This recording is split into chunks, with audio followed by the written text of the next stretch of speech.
Greetings everyone and welcome back to 365 Days of Prog. Today we're going to be reviewing Love, Fear and the Time Machine by the band Riverside. Hi, my name's Naomi.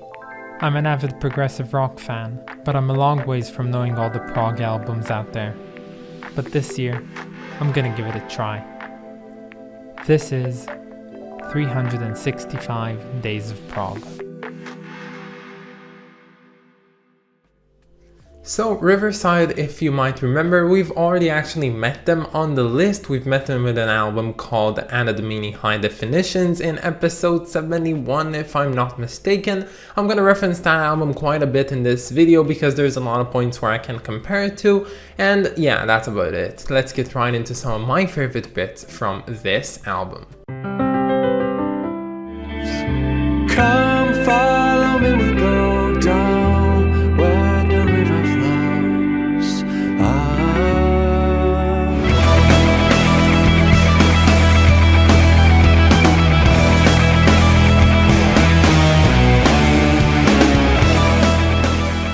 So I'm gonna start this video off by going a bit on a tangent. I think from now on, at least on this series, we're gonna have a new classification for a new subgenre of prog, and it's gonna be called neo-prog. You see what I did there? Now you might be asking yourself, Naomi, with all due respect, what the actual fuck? And my answer to it would be, yes, we're gonna have to make a redefinition of the word or the term neo-prog. Now, I hear your cries, but you know the way that Marillion and a band like Jadis are both considered to be under the same umbrella of the same subgenre, neo-prog?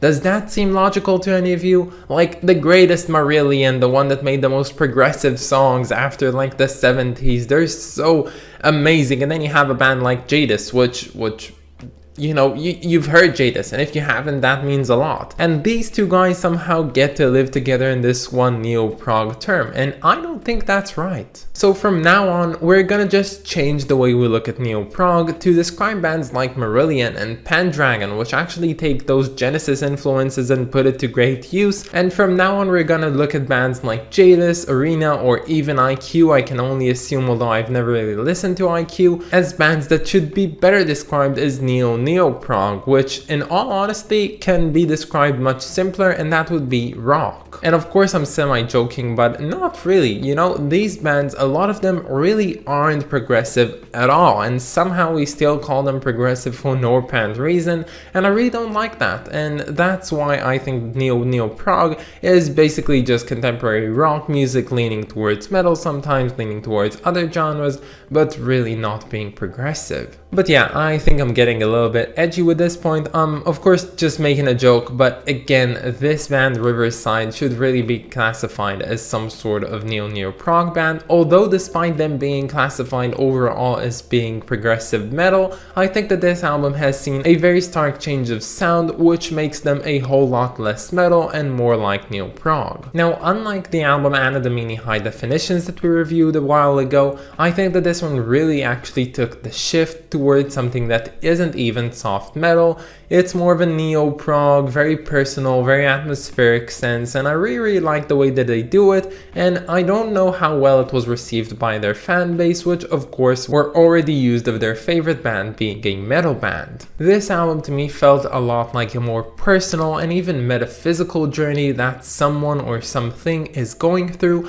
and this entire album really felt like the manifestation of feelings themselves, and I think it's kind of cool. It really feels like this album came from within and not from without, and I always love when an album does that. So songs like Lost, Under the Pillow, and Towards the Blue Horizon are all very self-reflecting songs, which are really nice, and I'd honestly love them more if they were just done in a more progressive manner. But at the same time, you've got songs like #Addicted, which to me felt very cringy. I don't like the way that it uses social media as a point of criticism. It really kind of looks odd, and it doesn't really really fit with this entire album, which should at least have stayed a bit broader than that. And yes, while I'm not a big fan of this type of music, I will have to point out that there were no bad songs in my opinion on this album. They were mediocre songs, they were slightly better songs, but I don't think I actually really suffered through any of the songs on here, and that's always a plus in my opinion. Now, there's one bigger point that I want to make out, and that's the unfortunate conclusion I'm getting from the success of Riverside. It's not that I'm sad that they are succeeding. I of course want them to have all the success in the world. I think they make very interesting music, very creative, and they do a lot of it, but in all honesty, what it comes down to is the fact that they're the band that represent progressive rock in the modern era. And knowing that there are so many other amazing progressive rock bands which actually, in my opinion, create real progressive music that are very underrepresented, I think it's pretty sad to see that these are the guys that, you know, represent us in the mass media. And the way I base my sayings might not be the most scientific way of doing things, but let's take for example a band like Wobbler, which create amazing symphonic prog albums. How many Spotify listeners monthly they have? They have 7,500. How many do Moon Safari have? Almost 4,000. How many does a band like the Flower Kings have? They have 18,000. Now, would you like to take a gander at how many monthly listeners Riverside has? You'd be correct, it's almost 150,000 listeners per month. And if anything, this data goes to show that modern day prog is represented by bands like Riverside, and in my opinion also by bands like Haken, which are, you know, seemingly better, but in my honest opinion I don't find a lot of difference between the two.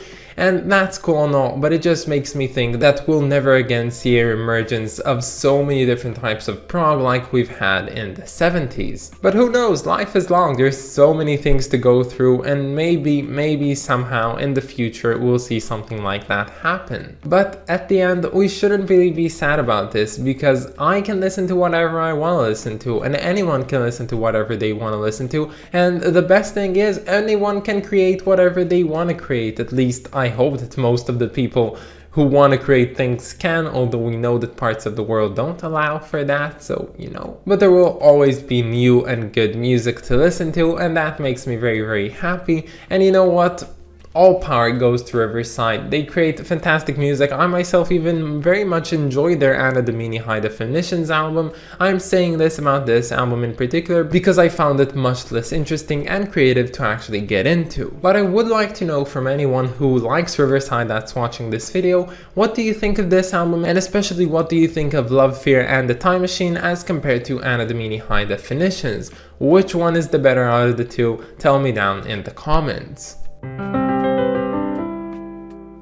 So in the past and again now, I've had a chance to look at all the covers by Riverside, and I would have to say this quite definitively, no cover by them would probably be ever able to top the cover for Anna Domini High Definition. Honestly, when it comes down to this cover, I'm quite disappointed that they actually went back to featuring the band logo and the name of the album on the cover. I think they should just have continued on with the trend of not having any of that on the front cover, maybe including it on the back, because it makes everything look so much better. I could have honestly loved this cover to bits if it just didn't have these two things. If they'd only just left the painting for itself, it could have spoken for itself. And speaking about the painting itself, I think it's actually pretty lovely, and it looks like they've actually managed to encapsulate some dream form. The way that the colors are slightly vivid but also not very tangible from one another, and the thing is that you have all these different subjects which all kind of blend into one another is also pretty cool. So you have like the skyline, the shore, the sea,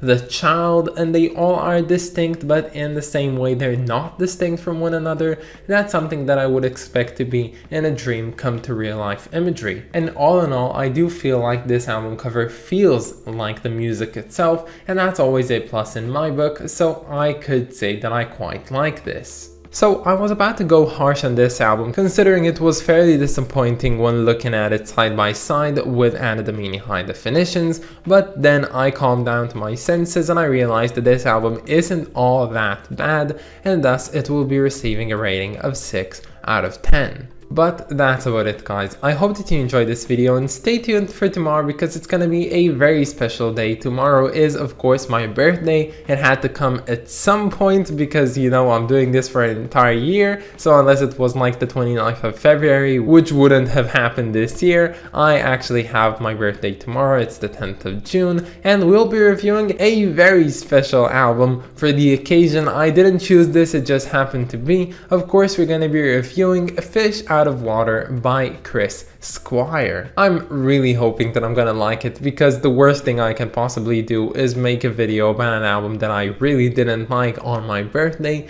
So we'll see. There's really no reason I wouldn't like it, but heck, I don't know. I of course want to thank my lovely supporter over on Patreon, so thank you so much to Clay Walnum. You are the best, and if any of you want to support me over on Patreon, you can find the link down in the description or in my About page. But that's about it, guys. Have a wonderful day and I'll catch you all tomorrow. Bye, guys.